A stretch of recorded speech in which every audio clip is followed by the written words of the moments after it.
What's happening, everybody? It's Sean with Reactions to the Classics, and today we got a reaction to the top 10, quote, devil songs. I'll explain it in just a minute. Brought to us by a friend, longtime supporter and patron of the channel, River. Thank you, River. Appreciate you. Appreciate all the patrons who make this thing go. If you'd like to support us in any way, you know the drill. Check out the Patreon link below or the patron link on the end screen. So River says for this one, songs about Satan, Lucifer, the Morning Star, any of the above names worked as far as how I whittled my list down. We're doing that because, I mean, if you're watching this when it went up, it's October of 2023. It is Halloween season, right? So we're going to dive into these songs. All right, I feel like I need to give you a disclaimer up front before we jump into this list. I am a Christian. I'm a devout Christian. I used to be a pastor. I am not a Christian as the Western world, at least as I live here in the United States, sees a lot of Christians where they're going to throw out judgment and do all this crazy stuff. And I believe the Western church has taken Christianity and just perverted it into some sort of power struggle about power and money and control. And so not all churches, but many churches, and I actually don't attend church and haven't in almost 4 years because I know the inner workings of the churches that I've been around, and they are not the churches of the Bible. Just because churches and so-called Christians are not what they say they are and are not what they're supposed to be, doesn't make the Bible untrue. It actually makes it that much more true. We've been warned of that in the Bible. So I tell you all that to tell you, I mean, I use language I shouldn't use. I'm not some sort of angel here, and I don't judge people for anything, really. But if there's songs in here that I have issues with lyrics or whatever, I'm going to point it out. So if that's going to offend you, then you probably don't need to watch this list. But I mean, that's just what I do. I strongly believe in my faith. My faith drives my life. But I don't sit on here some sort of high and mighty. Like I said, man, I'm just a regular dude. So all that out of the way. The music won't be in the video because it'll get blocked, but it'll be at a Vimeo link below so you can watch along with us. Let's jump into this list. First up at number 10, we got Cake with Satan Is My Motor from the Prolonging the Magic album in 1998. This is the album opener, and I read where Cake had a little bit of issue with getting banned in some places because the word Satan was there. So on some of the things, it just says motor or my motor, which is just whatever. All right, we'll have the lyrics up as always. Thanks again, River. All right, the boys of Cake with Satan Is My Motor. Look, he's going to meet this girl. He's got this great car, and he's talking about basically that, you know, he knows to bring her roses, but he knows that Satan's really driving. In other words, this guy's got ill intentions, right? He can show that he's a nice guy, but there's really other stuff he's after. And every one of us has that alter personality, right, where we show one thing, but sometimes our thinking is not where it should be, and we got selfish means. That's usually what it comes down to. Most people that do damage to people, it's because of selfish means, whether it's physical or financial or mental or whatever it is. So I always enjoy Cake's sound. They got that unique sound, right? The unique arrangement where you can really hear the bass work in there, the guitar work, and just the vibe of it. So that was a good way to start this list off. I'm gonna tell you right now, River has really good music taste and very diverse taste. And you can see that because we go from Cake. Now don't worry, there's gonna be some hard hitting stuff on here, metal wise, but we're going from Cake to Porter Wagner and Dolly Parton and their song Satan's River from the We Found It album in 1973. I think this was the last album they did. I didn't write it down, but they were together for 7 years. But I've never listened to a Porter Wagner with Dolly Parton song. I can tell you that. So let's get it. All right, Satan's River. The lyrics are great. Porter Wagner wrote the song because it's something about like Satan's all over the earth, and the Bible tells you that, right? Like one of the biggest misnomers about people who don't understand Christianity, who haven't read the Bible, is that God never promised you that this life is not going to be without catastrophe and heartache. Actually, if you read the Bible, those who were closest to God went through the most heartache here on the earth, but everlasting life and all that good stuff, it's a whole different ballgame. So that's what you're promised. No issues on this earth. So that's kind of what this song's about. Like those who are just doing whatever they want and sinning or having all this success. But, you know, he's kind of saying there's going to come a day. And Johnny Cash talks about this towards a lot of his later recordings as well. A good song. Look, this is not the kind of music I would ever listen to on my own. It's just too country for me, but I do like hearing them on these lists and stuff. So, I mean, not a bad song. Now we're going to take that big left turn. We got Slipknot, Corey Taylor, and the boys.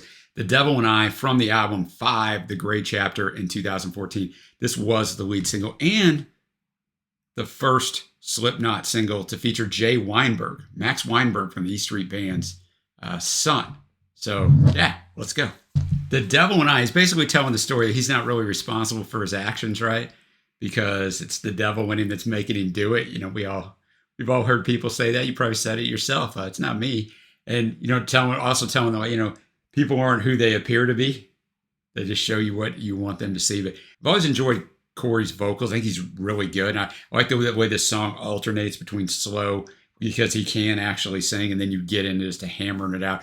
Jay's drumming on here is fantastic. As, of course, is the guitar work of Mick Thompson and Jim Root. So that was a good one. Next up, we'll go to a group I've never even heard of, Green Lung, What the Devil In, from Woodland Rights in 2019. All right, Green Lung, their lead singer Tom Temple, I think, doing his best Ozzy there. Really good musicianship here, right? Good melody, guitar work, fantastic. The song itself, the lyricism, not really going to go into. I think this really does edge the line of Satanism. But, it is what it is. But not really well-known group. There's not a lot out there on them, but their last album got a lot of critical acclaim. This was their first album. They got 3 albums. So if you like this one, go check out their last album, which is called This Heathen Land. That just came out in 2023. All right, next up, we got the Grateful Dead. Their song Friend of the Devil from, of course, the American Beauty album in 1970 that's so critically acclaimed. It was written by Jerry Garcia and John Dawson. The lyrics are by, of course, Robert Hunter. It's one of the most covered songs written by the Grateful Dead. Hunter later said, that was the closest we've come to what may be a classic song.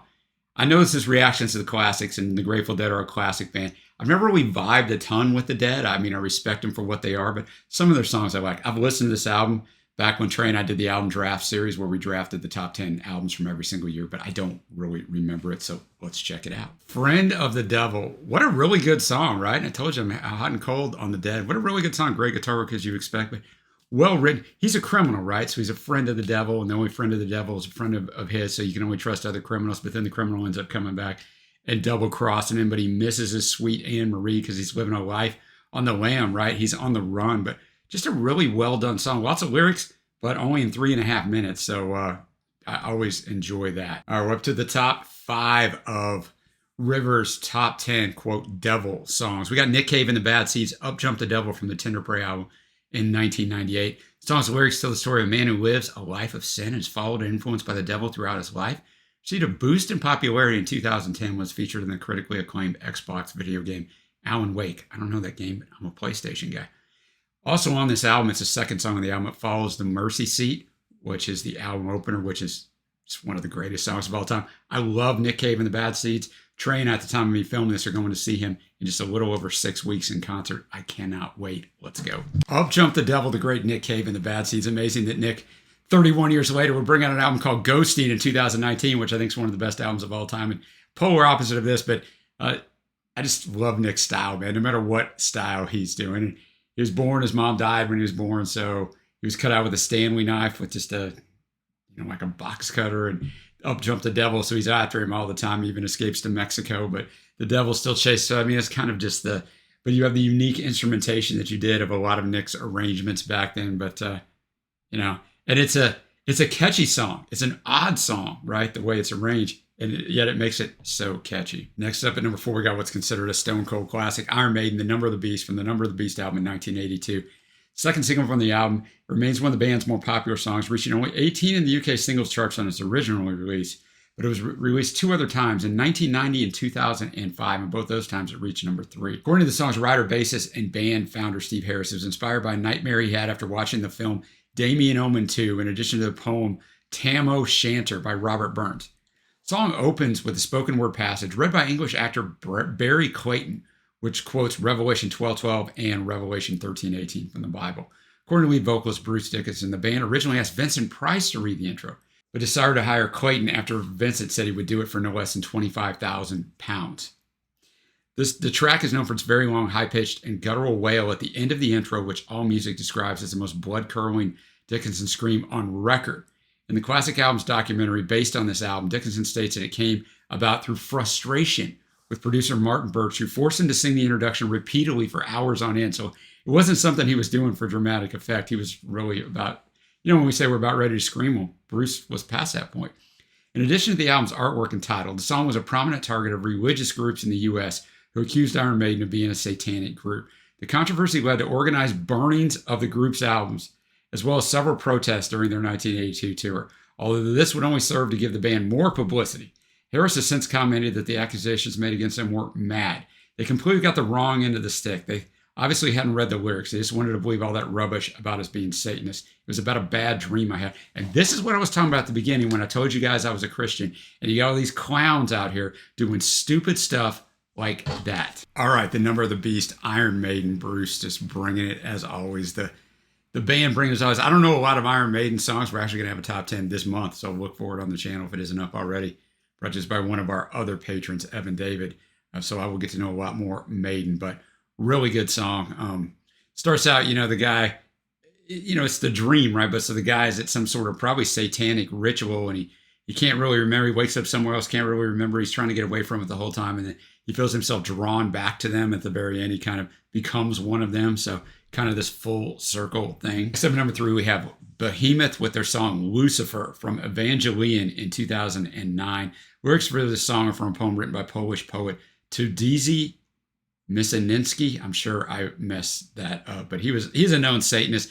So this song's probably not going to be for me, but it's over 8 minutes long, so let's check it out. All right, Behemoth, Lucifer. I mean, just an instrumental journey, right? I mean, the lyrics are on there. I'm not really a fan of this style of singing, but I get it if you are. But the instrumentation on it is absolutely top notch. The drumming, as is in this style of music, is fantastic. The guitar work is fantastic and builds an ambiance and an atmosphere that is really getting after it, man. So enjoyed the musicianship, especially on that one. All right, we got 2 songs left. We got Ghost with Call Me Little Sunshine from the Impera album in 2002. The second single has references to Aleister Crowley, including the album cover artwork, which takes inspiration from a famous photo portraying Crowley, who, if you don't know who Aleister Crowley is, you probably do if you're watching this, but if you don't, he's basically a hero to Satanists.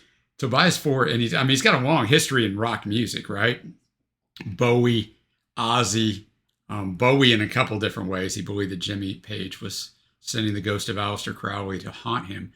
That's in my Aladdin Sane review that Trey and I did for Bowie. Some interesting stuff there, but I digress. But Tobias Forge, who's the band leader and lead singer of Ghost, told Metal Hammer that, quote, "It's the devil basically speaking to the little person in front of his or her computer or in their little room calling out for them. I'm always here for you. In this context, it's not a good thing." So my daughter just saw Ghost a week and a half ago. She's 16 and said it was the best concert she's ever been to.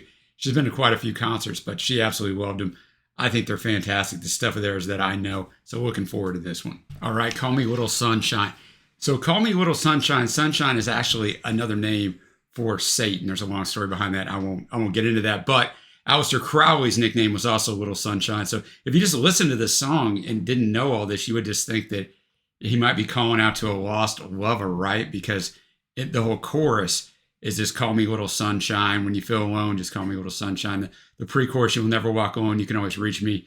You will never, ever walk alone. So interesting stuff. But as always, Ghost is on point on the vocals and on the arrangement, the instrumentation. All right, we're to number 1. It couldn't be anybody else, but the resident, quote, devil worshippers that weren't devil worshippers at all. We got Black Sabbath, NIB, from the self-titled album in 1970, which, by the way, a little tidbit, was recorded in just 12 hours, the entire album. The lyrics are in the first person from the point of Lucifer. Bassist Geezer Butler, who composed the song's lyrics, said that, quote, "The song was about the devil falling in love and totally changing, becoming a good person." The song's title has long been a source of speculation, with some fans over the years interpreting the title as meaning nativity in black or name in blood. In the early 90s, Geezer claimed that the title was a reference to drummer Bill Ward's beard at the time. Ozzy said the same thing in his autobiography, which his bandmates felt looked like a pen nib. According to Butler, originally the title was Nib, which was Bill's beard. When I wrote Nib, I couldn't think of a title for the song, so I just called it Nib after Bill's beard. To make it more intriguing, I put punctuation marks in there to make it NIB. By the time it got to America, they translated it to Nativity in Black, which is a reference to the birth of the Antichrist. And if you want to know more about this, Trey did if you want to know about this album, Trey ran the first 8 Black Sabbath albums, but I did the research, so I know all about them. But go look for that self-titled album, because there's an interesting story on there where Geezer actually came, you want to say face to face or face to almost face, with some sort of creature or thing in a black, dark cloud, and it scared him straight, so to speak. So, all right, let's get into it. Number 1 on River's Top 10 list. All right, NIB, off the Sabbath iconic self-titled debut album. As usual, the instrumentation on here is fantastic. The bass work, the guitar, the drum, all of it is just fantastic. you know, the song is a love song from Lucifer to you. So it's it's well done. I don't really know, believe it or not. I don't know a lot of Sabbath stuff, right? Trey ran the discography. Like I said, I did all the research on it, so I know their entire story, like from the beginning through their first 8 albums. I know everything about them.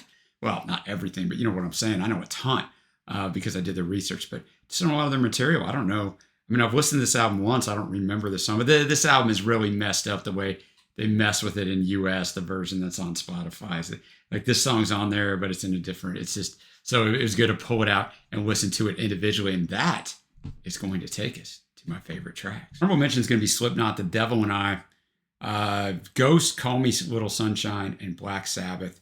NIB. Favorite's going to be, believe it or not, Grateful Dead, Friend of the Devil, Iron Maiden, That Number of the Beast. And I mean, I'm so biased towards this guy, I can't be objective on it. Nick Cave and the Bad Seeds of Jump the Devil. So thank you to River for putting this together. Let us know your favorite Devil songs down below. Got to have it in the title or, you know, some sort of form of that or all of that good stuff. Until next time, guys, I will see you.